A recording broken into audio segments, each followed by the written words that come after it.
A what? A bunghole plug. You sickos. That's what Tim. That's what they used to put the bunghole in. It's a cork. It's cork for a barrel of whiskey. It's for the barrel. Oh. The whiskey. Oh, the bottom. Not your asshole. You dirty bitch. Everybody gets Wow. Not your brown ring. That's No. Tim bunghole That is not the plug. original butt plug. That would hurt. I need pee-pee for my bumper. You've been watching too much Beavis and Butthead. Katie, that is not a butt plug.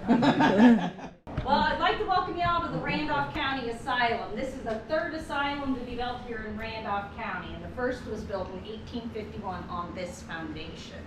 It's a wood building. They used candlelight, oil lamplight for heating and cooking. And in 1855, it burned to the ground. There were 19 residents in here at that time. Nobody was hurt in the fire. Everybody made it out okay, but now the county has 19 homeless people they need to get back under a roof. So these places are funded by the county, so the county's responsible for maintenance and upkeep.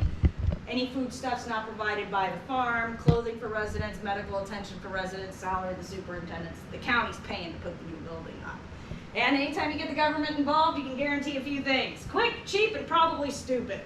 So, quick and cheap, they put the second asylum up just across the driveway, and the cheap part of it was they fired the bricks on site. We have clay mix here, it's perfect for making bricks, but they were in such a rush they didn't fire those bricks long enough or hot enough to develop a protective glaze. So basically, as soon as they had the building up, it started melting the leather. There's records in the late 1880s of women on the west side of the building using their bedclothes and their pillows to plug holes in the walls and to hold the windows in place. Oh my God. County commissioners at that time couldn't be bothered to come out and look at the building, but they have a problem. All the people that live there are county residents who have family that live in the county who are rightfully very upset at the condition their family members are living in, and they're raising a ruckus. So in 1895, they did what politicians today do. They threw money in that general direction and hoped it would shut everyone up. So 1895, they hire a contractor to come out and install a brand new invention in the basement of that second asylum. Had nothing to do with the structural integrity of the building, but 1895, what might that new invention have been? AC. Heat. Kitchen.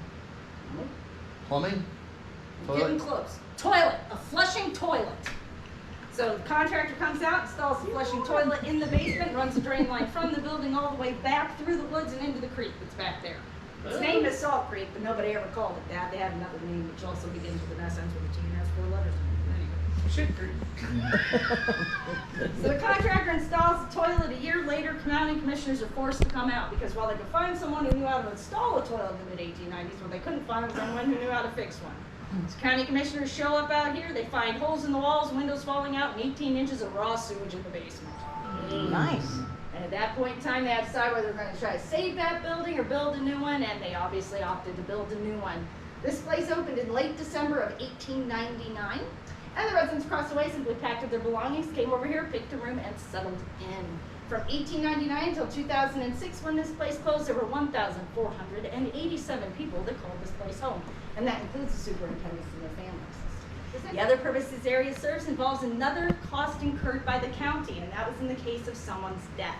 Most people that died here had family to deal with the burial, but in the case that they did not, the county had to do it, and again, quick and cheap. So they did not embalm them. They're put in a pine box and they're buried in an unmarked graveyard here on the grounds. The late Victorian period, people are terrified of being buried alive. And if you're not embalming someone, can you be sure they're dead? No. So the Witch's Hat Tower had these beautiful window seats that wrap the inside of them. And they would bring a table down, put it in front of the window seat area there, and lay the body out, and then get residents to volunteer and come and sit in that window seat overnight to watch the dead person to make sure they didn't wake up. That's where we get the term, some people want a funeral and others want a wake. That's what a wake is. So they held wakes in this part of the building as well. It's been filled in. No pole dancing, the little bring down the ceiling. Now, so you can see the channel that's been filled in, and that's because where I'm standing on this side of the channel, if someone was admitted to the asylum who had schizophrenia or some other kind of mental disorder that made them violent to themselves or others, they're not equipped to handle that here.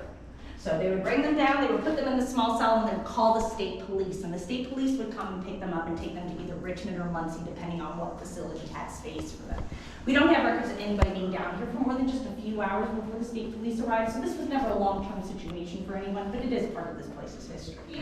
There are bolts that are broken off in the wall, and that's because they had manacles, and they would manacle the second person to the wall until the state police Oh, that's rude. Some, No, what happened to you? oh, I about had a stroke in there. There we go. I mean, jeez, dude. I've had 2 strokes. Talk about bunghole and you get all nuts and crap. No, I've had 2 strokes and had a singing bowl in there. Yeah. These. So, this is a typical basement. This is not generally used as residence space, okay? So you got storage down here, utility rooms, furnace room. The dining rooms are down here, which I suppose is a little unusual, but it's basically, you know, an everyday basement.